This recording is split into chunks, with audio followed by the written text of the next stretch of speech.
Неміс тілінде мысалы 21 саны ол қазақ тілінен өзгеше болып қаралады. Мысалы қазақ тілінде 21 болып айтылса, неміс тілінде керісінше бір саны бірінші айтылады, сосын барып 20 айтылады. Ол қалай құралады? Яғни бір санның немісшесі бізде айнс. Айнс, унт деген бұл және деген сөз, сосын сванцих 20. Осылар қосылған кезде айнс сөзіндегі с әрпі түсіп қалады.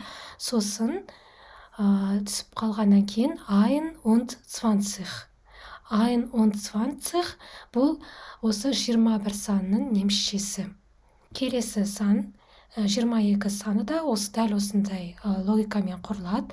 Яғни екінші тұрған 2 сан айтылады, сосын барып 20 айтылады. 2 санның немісшесі біз өткен сабақта өткенбіз, ол цвай. Цвай und және деген сөз, сосын 20 20. Цвай und 20. Цвай und 20. Дәл осы құрылыммен келесі сан 23. 23. Келесі сан 24. 24. Өздеріңіз байқаған боларсыздар, 4 бұл біз өткен сабақта өткенбіз, 4 санның немісшесі. Және 20 ол 20. 24 осындай жолмен құрылып 24 санның немісшесін береді. Келесі сан 25. 25. 26.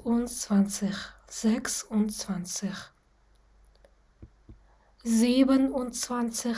27. 27. 28. 28. 29. 29. Келесі сан 30.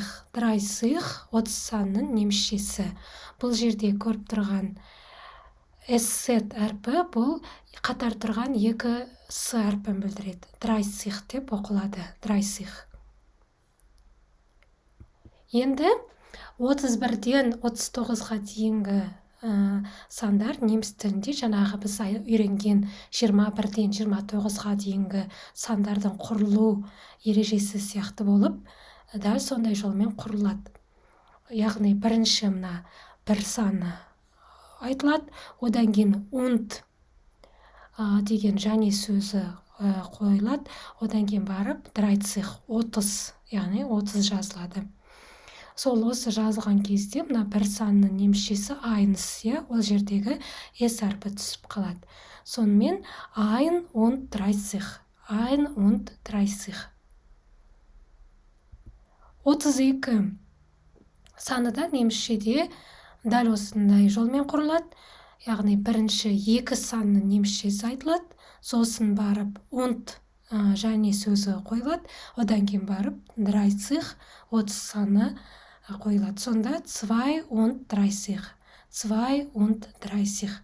Дәл осындай жолмен неміс тілінде 33-тен 39-ға дейінгі сандар жасалады. Мысалы 39 санның немісшесі 9 und 30. 9 und 30.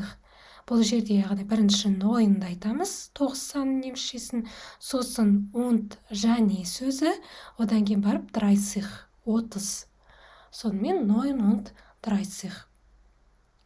Енді біз 33-тен 39-ға дейін жеке-жеке тоқталмаймыз, себебі ереже түсінікті, формуласы түсінікті, сонымен қойып құраймыз өзіміз. Келесі біз 40 санына тоқталайық, оның немісшесі 40. 40. Бұл жерде өздеріңіз байқап тұрған боларсыздар. 4 бізге таныс, біз оны өткен сабақта өттік, ол 4 санның немісшесі. Сол 4 сөзіне цих деген жұрнақ жалғау арқылы біз 40 санының немісшесін жасаймыз. 40. Одан кейінгі 41-ден 49-ға дейінгі сандар біз алдында жаңа мен түсіндіріп өткен формула бойынша құрылады. Яғни 41 мысалы, бірінші бір санның немісшесі айтылады, сосын 10 деген және деген сөз қойылады. Одан кейін барып осы 40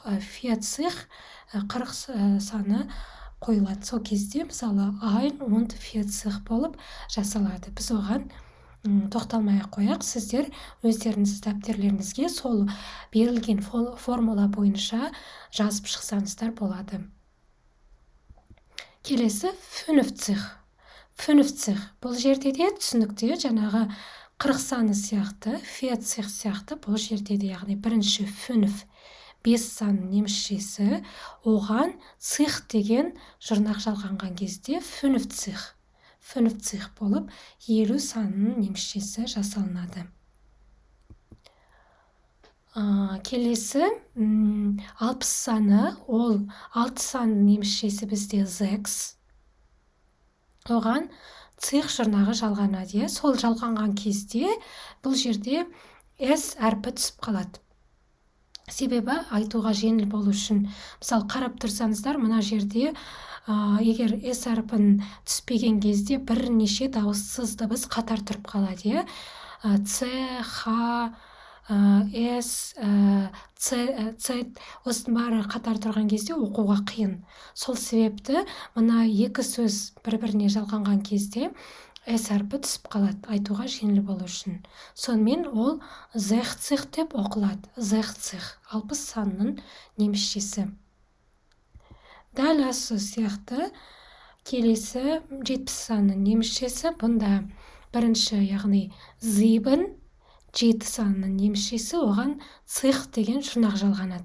Сол жұрнақ жалғанған кезде 7 сөзіндегі соңғы екі әріп түсіп қалады. және н әріптер түсіп қалады. 70 деп жасалынады. 70 санның немісшесі. Келесі 80. 80 санның немісшесі. Бұнда 8 бізде 8. Неміс тіліндегі цих жұрнағы жалғанып, цих болып құрылады. Келесі 90. Бұл жерде өздеріңізде байқаған боларсыздар. 9 бұл біз өткен сабақта өткен 9 санның немісшесі, оған цих жұрнағы жалғанып, 90 болып құралады. Және бүгінгі сабақтағы соңғы сан 100. Бұл 100 санның немісшесі. Яғни ein деген өздеріңіз түсінген боларсыздар. Eins деген бір саны, сондағы ein, одан кейін 100. Көп жағдайда ein айтылмайды, жай ғана 100 деп айту кең таралған. Енді біз осы бүгінгі өткен тақырыпқа сандарды бекіту үшін жаттығу жасап көрейік. Жаттығудың немісшесі Übung жаттығу. Қазір экранда сіздерге 37 саны берілген. Енді 10 секундтың ішінде осы санның немісшесі қалай болатындығын ойланып көріңіздер. 37 саны. Сонымен жауап 37. Келесі сан, ойланып көріңіздер 10 секундтың ішінде.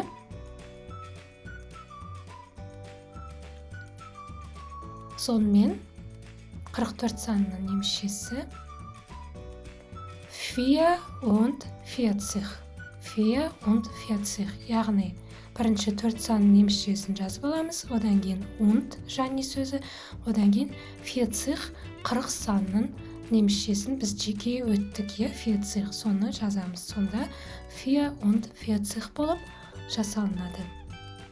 Келесі сан 59 санның немісшесін өздеріңіз ойланып көріңіздер.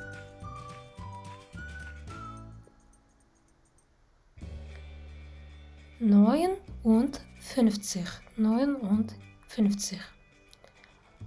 Алдағы мысалдар сияқты бұл жерде де түсінікті деп ойлаймын. Не себепті 59 болғандығы.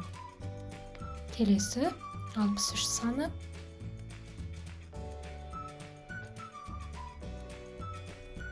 Drei und 60. 63. Яғни 3 дегенді өздеріңіз байқаған боларсыздар. Бұл 3 санның немісшесі. 60 бұл 60 санның немісшесі. Ортасында und және деген сөзбен байланысқан. 3 und 60. Келесі сан 72.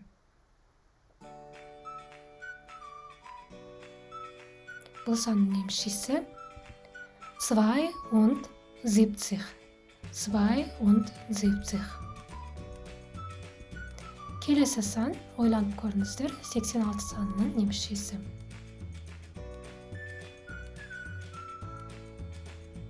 Сонымен 86.